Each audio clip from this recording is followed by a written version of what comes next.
and thinking like, man, this is great. Like even in a hurry, my son is going to get his vegetables for the day. I'm really just like crushing this parenting thing.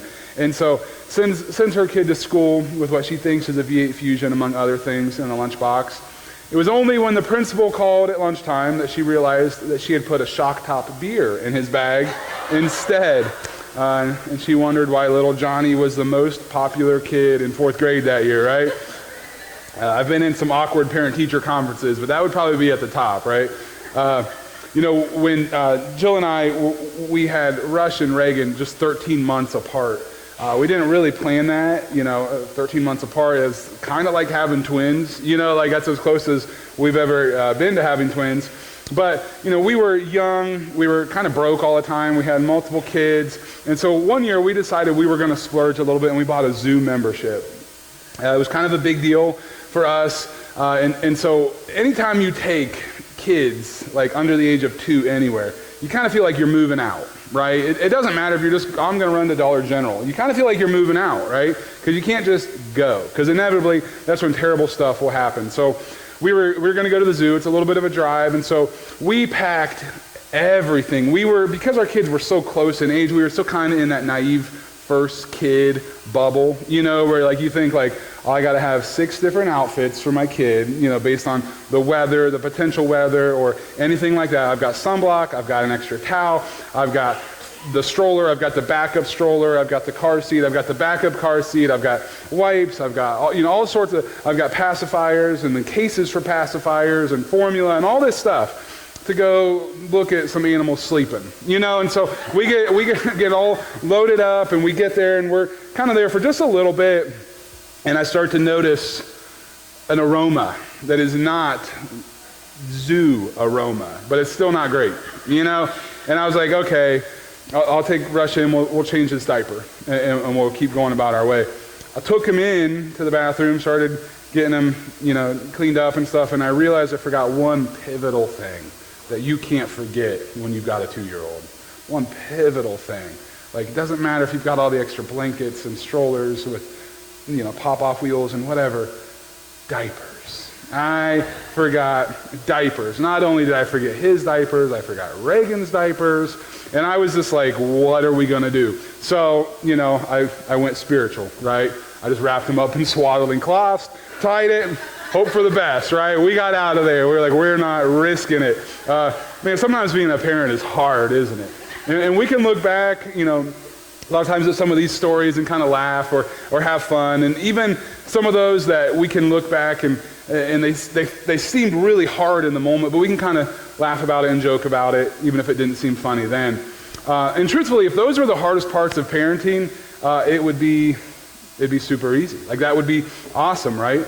I did ask on Facebook this week some of my friends what they found to be the most challenging aspect of parenting preteens or teenagers. These were some of their responses. Somebody said one of the hardest aspects of parenting teenagers is their superior intelligence, right? They said it's amazing how they know everything.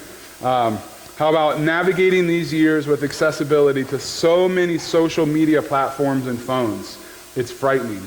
And I see that a lot. It used to be if something was happening at school, you got a rest when you went home.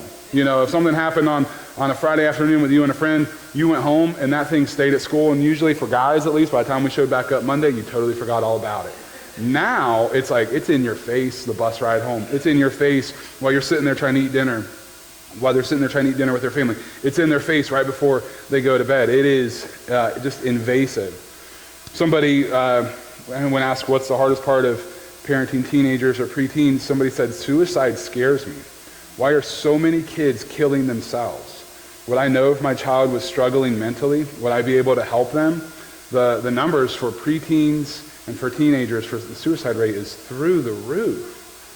Somebody said, raising teenagers in a culture that promotes a do what feels right for you mentality. I think it's so hard for teenagers to find true identity when anything goes. And the world often speaks so much louder than the church or faith within the family does. Even though it may be done in such unassuming ways, Satan is devious. Somebody else wrote, I think mental health, self-esteem part is huge. Watching her girls trying to decide who they are and where they fit in has been really hard. Somebody said, I think social media has taken every aspect of what is already difficult about the teenage years and amplified those things. Self-esteem, mental health, drugs, sex trafficking, exploitation, influencers, often very negative things. She said, take their phones, a friend gives them an old one. All you need is Wi-Fi. It's really hard to protect them when the dangers are right at their fingertips. The reality is, parenting is as tough now as it's ever been. And unfortunately, I don't think it's getting any easier. And that's the title for this sermon series. It's not getting easier. So hey, welcome to Central. Parenting's really hard and it's only going to get worse, right? But that's kind of how it feels, right? I remember in like March of 2020, so a little over 2 years ago, things got really hard for a lot of parents. All of a sudden, they had to figure out how to navigate work now with kids at home, and they had to learn how to homeschool. They had the uncertainty of everything that was going on. The increase in social media presence in everybody's life, not just young people, everybody's life during that time frame was so hard. And it always kind of felt like, man, if we could just endure that stretch, but then it's like the hits, they just keep coming, right? And so what I like to do is, I, rather than sitting around kind of commiserating, pouting, whining about how hard it is to be a parent, I want to make sure that we are controlling the things that we can control. Because as a parent, there's a lot of things I can't control. I can try to control my kids, but let me tell you, that doesn't usually work for me. But there are things as a parent that I can control. So I want to give this disclaimer out, though, before we dive in. It's hard when you're the guy on the stage talking about something to not feel like the person that's talking about trying to give all the answers, right? I mean, because it does kind of have, like literally I'm the guy up here talking about these things. But understand, my wife, Jill and I, we are not perfect parents. Jill and I have this conversation, I'd say at least once a week, like, what are we doing? Are we messing this up? Like, are we bad at this? And it's not just forgetting diaper bags, which we do about once a week, don't we, Chelsea? We forget Caleb's diaper bag at least once a week, and we call the kids the wrong names. I have called all of my kids by the dog's name more than once. And I feel really bad about it, but then I very quickly forget about it, right? We make mistakes, and it's not like when we're out misbehaving that if one of them is misbehaving, I just start singing a hymn and they immediately stop, right? If anything, it just amplifies them, right? We are kind of a messed up family. Just this week, we've had 2 calls from school about our kids, and it was like, what is going on? We never get calls about our kids. And Jill and I were talking literally last night or yesterday, and we were like, this is what the devil does. Anytime I'm going to preach a message about marriage, Jill and I end up fighting about something, and she always realizes how wrong she is, right? No, I'm just kidding, right? We end up having some of the biggest fights we ever have whenever we talk about marriage, or whenever we're going to talk about money. All of a sudden something weird will happen with our finances, or stress that we didn't see coming will show up about that. When you preach about parenting, for us, it's been one of the hardest weeks of parenting that we've had in a while. And for me, the way I'm wired is when something like that happens, I understand this is spiritual warfare, right? Like, we're in this world, and the devil is devious. He's cunning. He's strategic. And so if he's trying to distract or try to convince us to not talk about these things or whatever, I'm going to do it all the more, right? Like, I'm going to lean into it even more. But understand, this is not me, someone who is perfect, giving perfectly crafted answers. This is me, who is someone who has learned from mistakes, is currently making mistakes, I can guarantee you that, but ultimately trying to follow the one who is perfect. Trying to follow the one who is perfect and follow those unchanging principles for our lives. So what I want to do is, rather than starting kind of where most preachers will start with parenting, like Deuteronomy 6, that's usually where we start. I want to start with Matthew chapter 5. If you have your Bible, go to Matthew 5. We're going to look at verse 6 this morning. We'll get to Deuteronomy 6 later, but I want to start with what Jesus says on the Sermon on the Mount. Matthew 5:6. He says, "Blessed are those who hunger and thirst for righteousness, for they will be filled." Blessed are those who hunger and thirst for righteousness, for they will be filled. If you hunger and thirst for righteousness, you will be filled. You will be blessed. Yet, so many homes don't really feel that way, do they? Right? They might be filled with all sorts of things, noise and chaos and stuff happening, but meanwhile, what we see a lot of is we see kids searching for meaning, searching for purpose, searching for identity. And so it kind of leaves us with that question, why? If I were to ask everybody out here, do you want your home to be blessed? I imagine everybody would put their hand up. We want our homes to be blessed. Yet oftentimes it doesn't feel like that. And oftentimes we see that kind of magnified with our kids, where they're searching for things, they're searching for identity, and instead their lives are kind of being filled up with things that don't matter. Have any of you guys ever been to Friendly Meadows out there on Route 36, just by the Coshocton County line? Yeah, if you know, right? Like, awesome place. They had some donuts in there. I'm not exaggerating when I say like they were like that big. They were like these long johns. They were the size of my face, okay? Now, granted, I've lost a little bit of weight, so my face is a little smaller, but that's still a pretty good-sized donut, right? And Jill was like, Andy, you should go over there and look at those donuts. And I was like, why? Why should I go over and look at those donuts? Because I'm going to want to pick them up and eat them. And she's like, and they're really cheap right now, too. I was like, why are you doing this to me? Is it for what I'm going to say tomorrow at church? Probably, But, it's like a good donut. You eat a good donut like that, and man, in the moment, it feels fantastic, right? The icing, the cream filling, the flaky crust, and you're like, oh, this is so good. This is so good. And then about 30 minutes later, you're like, I want to die. I feel terrible. My stomach hurts. I'm sweating. Why am I sweating from eating a donut? This is terrible, right? And you kind of get that initial sugar rush, and then it's gone. And you're like, I have no energy. What do? Eat the other half of that donut, right? You know what I mean? Like, it's a dangerous game, my friends, right? But that's kind of what happens, right? A lot of times we fill our lives with all these things that feel really good for a moment. They sustain us, they provide energy, they provide whatever it is for just a moment. And then, when it comes down to it, we're left feeling empty. We're left searching. We're left wondering, why do I feel so just uneasy with everything that's going on? So what I want to do, especially for parents, but this question is for everybody here. Okay, the parenting stuff it's going to have principles in your own life and as a parent. So I want to ask you guys this question, to be totally honest with yourself. Whether you have kids or not, be honest with yourself. Here's the question. What matters most to you? What matters most to you? What are you pursuing the most? And I don't need an audible answer. You don't even need to write it down, but think about it. If you were to write a sentence of what matters most to you, what does that sentence look like? What are you hungry and thirsty for? What are you striving for? I grew up going to Sunday school, so I could give you a great Sunday school answer. I could crush this. Believe it or not, in Sunday school, I was phenomenal because I knew what the teachers were looking for, right? And I could answer a question in a way that would get them to stop asking me questions. I could give them just enough vulnerability, but just enough truth that they'd be like, this kid gets it, And did I really get it? No. I knew how to get them to leave me alone, was really what it was. So we could give a Sunday school answer for this. You could give a Sunday school answer for this in your own life, but the only person you might be fooling is yourself. So what is it that matters most to you? Now, here's the follow-up question. If you're like, actually, I think I'm crushing this. I think I'm doing great with this. That's great. If you have kids, and I were to ask your kids, hey kids, what matters most to your parents? What would they say? What would their answer be? Their little eyes are watching. Their little ears are listening. They see, and they're watching. They're paying attention. Their answer might be something totally different from you. Okay, and I'm not done here. This is like the part where you're like, Andy, you're kind of stepping on my toes. Great! Let's do some more, right? In the last 7 days, since last Sunday, what matters most to you? What are you pursuing the most? Is it relaxation? Don't get me wrong, nothing's wrong with a nice nap. Jesus took naps, guys, all right? Nothing wrong with a nap. But is that what you're hungry and thirsty for? Is that what you're striving for? Or maybe it's a good time. I like to party, right? I like to play games. I like to live high on the hog. You know what I mean? Does anybody know what that means? High on the, raise your hand if you've heard that before today.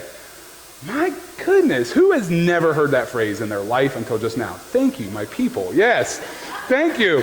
Yeah, somebody dropped that last night, and I thought she might have been high on the hog, if you know what I mean. I was like, what in the name of Howard County just came out of your mouth, right? But don't get me wrong, I like to have a good time, but is that what I'm striving for? Is that what matters most to me? Maybe it's comfort, right? I like to be comfortable. Maybe it's just getting to do whatever you want to do on the weekend. You just endure the week so you can have fun and party on the weekend, or popularity, or the whim, or the bigger house, or maybe, and guys, this one feels so weird, but maybe it's with your kids' grades. Like, don't get me wrong, your kids' grades matter. They don't matter more than their spiritual health. And so a lot of times what I see is parents say, yep, that's what matters most to us is God. But then what I see happening is the emphasis is so much more on the grades. And don't get me wrong, good grades aren't bad, but it's like, if like what matters most to you is that your kids get a good grade and they're the student of the year, you might be striving for the wrong stuff. And also there might be somebody out there whose kids are just striving to beat up the student of the year. You know what I mean? So, hey, be careful here, right?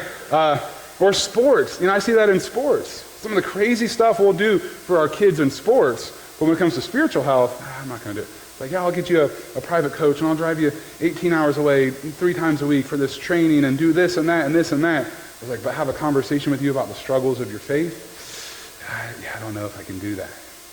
So parents, what matters most to you? What are you hungry and thirsty for? I think if we're like most people in today's culture, we have to admit that we probably struggle with this, with spending time pursuing things other than God. And hear me out, that's a really dangerous thing in our own lives. If it's just you, that's a very dangerous thing. But as a parent, you have to understand there's another set of eyes and ears watching you and listening. It's not just dangerous for you anymore. It's dangerous for the people that God has gifted you with leading. So what do we do about that? How do we correct that? How many of you guys like pop?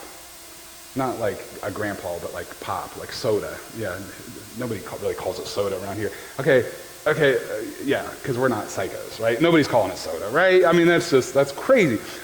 Who doesn't just like pop? Who loves pop? And be honest, it's okay. I'm not going to dog you, all right?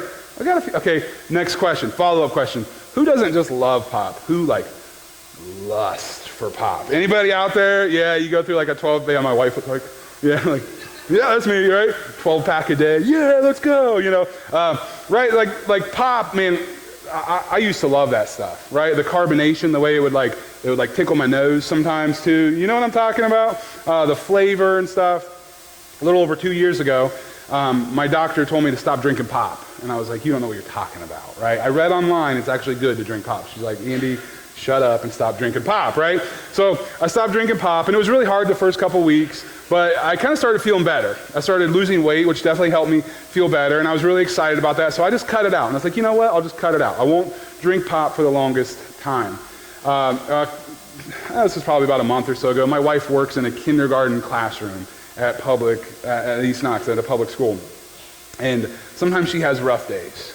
And what I have learned is that a really big cup of pop with like the good ice in it, and so it's like mostly Diet Coke and just a little bit of cherry Coke, goes a long way. That goes a long way, right? So I was like, I'm going to swing by and I'm going to pick that up for her, so she has that to look forward to. It'll help with the screaming and kind of blocking some of that out, right? And so as I was taking it home to give to her, I was like, I kind of miss drinking pop.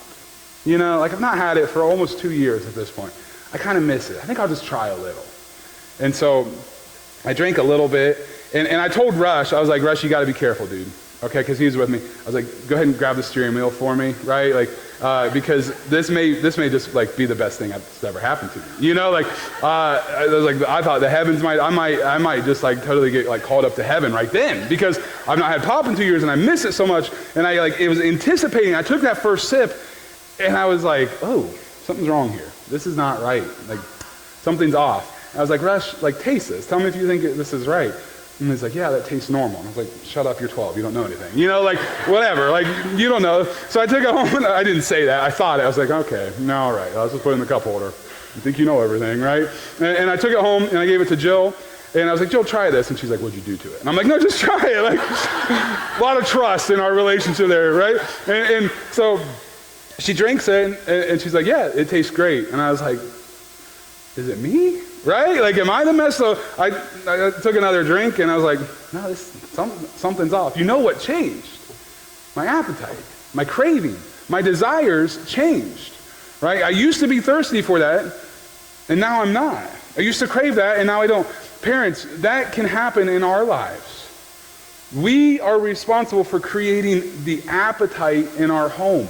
I'm not talking about pop. I'm not talking about donuts. I'm talking about the appetite for the things of this world or the appetite for the things of God. The appetite for hungering and thirsting for righteousness. It's our job to set that appetite in our homes and with our children. But make no mistake, it starts with us. And that's a huge deal. Why doesn't that happen in more homes? I've thought about that. Because it's like, we know that. Right? As a parents, we're supposed to be the leaders. We're supposed to be the ones setting the tone. We're supposed to be the ones setting the appetite of what happens. But I think sometimes we really like shortcuts, don't we? Like we fill our lives with all sorts of shortcuts, like Pop-Tarts. Pop-Tarts take what, like a minute in the toaster to cook? And people online are like, oh, it's so much quicker if you put it in the microwave for 30 seconds. It's like, oh, okay, I just saved myself 30 seconds. But it's like we love shortcuts. We're like, oh, I don't have time for this like crazy fancy meal of a Pop-Tart in a toaster. I'm going to put it in the microwave. Whoa, oh, that shortcut's amazing. My buddy told me of a time he was sitting on the couch with his wife, and he heard his phone ding, ding, and he realized he left it on the kitchen counter. So he got up to go check it and to see who was texting him or what was going on. And he got over there and he read it, and it was a text from his wife who he was just sitting on the couch with and said, hey, on your way back, will you bring the chips over? I was like, that's genius, right? That is genius, right? We love shortcuts, don't we? But it can be tempting in our home to take shortcuts, but it doesn't work. It doesn't work. I see two shortcuts that I see Christians trying to take all the time in their home. Two things that don't work with parenting. Two shortcuts. The first one is legalistic Christianity. That's a shortcut that doesn't work. And the other thing I see is lukewarm Christianity. Neither of those are going to work. Legalistic Christianity is when we reduce our Christianity to just a bunch of rules. Follow this, do this, don't do that, can do this, can't do that, should do that, shouldn't do that, ought to do that, shouldn't do that. Rules, rules, rules. Just rules over and over and over. Legalistic Christianity builds all these rules in and then makes you feel good for following those rules. So you're like, I'll add more rules so I feel better about it. So thus we think a home with a lot of rules means that our kids are going to be really good Christians. It's all rules. Oftentimes in those homes there's a problem, and you probably know it. Rules without a relationship with God are just going to lead to rebellion. It's really going to have an adverse effect. I don't know if you've ever seen that. When I was growing up in the 90s, you would see that a lot with preacher kids. It's like preacher kids always had a reputation as being the wild ones. Just like totally over-the-top wild stuff. There's this temptation, right? There's this temptation to perform, to turn it on for Sunday when people are looking, follow the rules, but not really developing that real relationship. Make no mistake, legalistic Christianity doesn't work anywhere, and it especially doesn't work in our homes. The second thing that doesn't work, like I said, is lukewarm Christianity. There's a book out there, and I forgot to write down the author of it, but it's called The Christian Atheist. And what that is that someone who says they believe in God, they profess they believe in God, but they live like he doesn't exist. They're Christian in name only. They have no real hunger or thirst for God, nothing with passion, but they're like, oh yeah, I'm a Christian. How can you tell if that's you? Right? That seems like a dangerous thing, right? Well, I can't tell if it's you or not. I'm not going to judge your faith because what I have realized is a lot of us are like onions, right? Like we all stink just a little bit, but there's a lot of layers to us, And so I'm not going to try to judge somebody's faith, but here's some barometers that Jill and I use in our home, right? When is the last time, if we can't remember the last time we prayed with our kids, and we might be developing a lukewarm home. Not just for our meal, like, hey, God bless the skyline. The skyline's already been blessed, y'all, all right? Like, we're talking some other serious stuff, spiritual stuff. If I can't remember the last time I talked to my kids about their faith, or what I was reading, or what was challenging me, then I might be developing a lukewarm home. If I can't remember the last time I led them out of a place that was harmful, and not just a physical place, but maybe an online place, maybe an app, if I can't remember the last time I led them out of a place that was harmful to their faith, whether it's friends or media or content or conversations, then I might be developing a lukewarm home. It's just easier. I'll take the easy path here. If I don't remember the last time we served God together, like made a difference, then I'm probably getting a little self-centered in addition to creating a lukewarm home. Make no mistake, lukewarm Christianity doesn't work. Christians, we have tried that for centuries. It doesn't work in the church and it doesn't work in the home. Jesus said in Revelation 3 that I'd rather you be hot or cold because you're neither, you're lukewarm. What am I going to do? I'm going to spit you out. I'm going to vomit you out of my mouth. Those things don't work. If you want to be blessed, if you want to be filled, hunger and thirst for righteousness. So what does work? Parenting has never been easier, and like we said, it's not getting any easier. So what does work? Establish a Christ-centered home. And my wording is very particular here. Establish a Christ-centered home. Because calling yourself a Christian family in 2022 doesn't mean a lot. It really doesn't. Did you know that 75% of the U.S. population says they are Christians, identifies as Christians? They say 65 to 75%. Okay, I'm not talking about being a Christian home. I'm talking about establishing a Christ-centered home. So think of it like this way. I can call myself a duck, right? I could say I'm a duck, okay? I could say I can quack like a duck, and I'm not going to do it, but I could. I've got a killer duck call, right? Everything I learned from the Nintendo NES system with that little dog, and you're shooting the ducks, and he's like, you know? So you can call me a duck. I can tell you I'm a duck. I can quack like a duck. I could waddle like a duck. Does that make me a duck? No, it doesn't. Okay, just in case anybody's wondering, it doesn't work that way. Think of it this way. I can call myself fast. I can wear clothes designed for fast people. And I'm saying fast, okay? Fast people. I can tell people I'm fast. I can brag about how fast I am. Does it mean I'm fast? No, maybe in comparison to some other people, right? But does it make me fast? No. Likewise, we can say we're a Christian home. Does it mean we're a Christ-centered home? No. There's a big difference between saying, yeah, Christ is a part of our home. He's like an accent piece. There's a big difference between that and saying Christ is the center of our home. There's a big difference there. It reminds me of that verse. I forgot to write it down, but it says, blessed are those who believe in Christ when it's convenient for them. Wait a second. That sounds off, right? I think if we're honest, sometimes we're all guilty of that. It says, blessed are those who hunger and thirst for righteousness. If we're not hungry and thirsty for righteousness, then we need to change our appetites. I love the way David describes this. Listen to his language here. Psalm 63:1. He says, you, God, are my God. And then how do I seek you? Earnestly. Earnestly I seek you. I thirst for you. My whole being, what does my whole being do? It longs for you in a dry and parched land where there is no water. Think about this. We don't use that language a lot anymore, do we? We don't say things like, I'm earnestly seeking something, or my whole being longs for something. We don't compare it to being in a dry and parched land. We don't talk like that.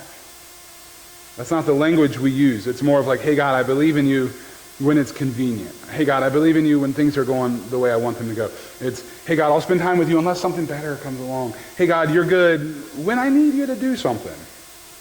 No, this is longing. This is every moment. This is every day. This is establishing a Christ-centered home, not just a Christian home, not just a home with some Christian accents. What I did is I took Psalm 63:1 and I reinterpreted it for the whole family. Okay, as parents, you're responsible for this. This is you, right? You, God, are my God.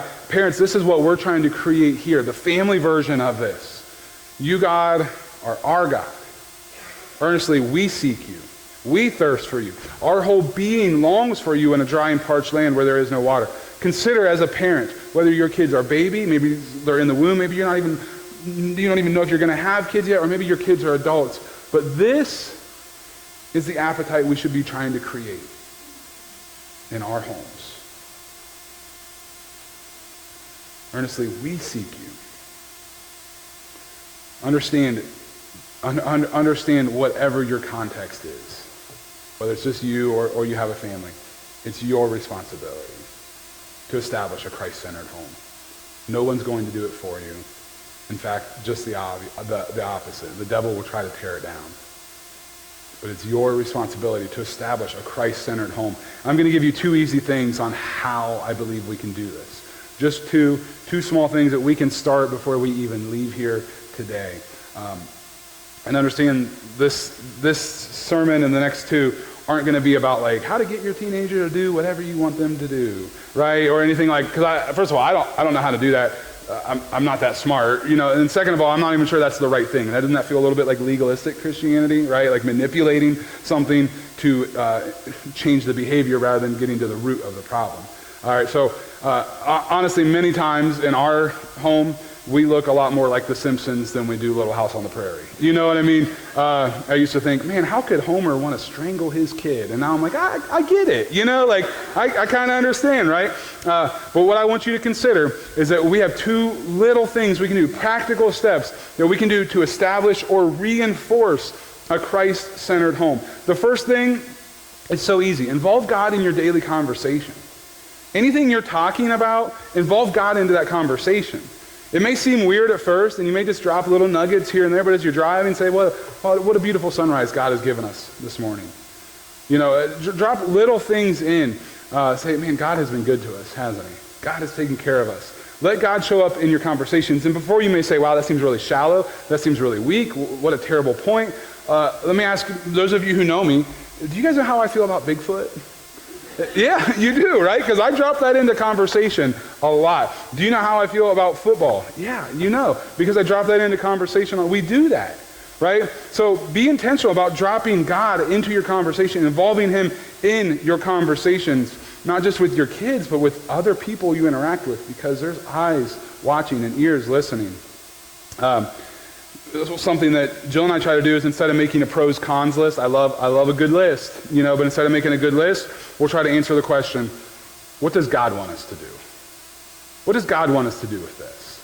Because that kind of changes it. It shifts it from my logic, my knowledge to God's will. And help your kids work through some of that. Like maybe this seems more logical, but what does God want you to do in this moment, young man? Some of the best parenting advice we'll ever get in the Bible is in Deuteronomy 6. Moses delivers what I think is probably the best teaching on parenting that I've ever read or heard. So if you have a Bible, go to Deuteronomy chapter 6. We're going to start with verse 6 together. Deuteronomy 6. He says, these commandments that I give you. What commandments? If you're looking in your paper Bible, you could look back and see just the paragraph preceding that.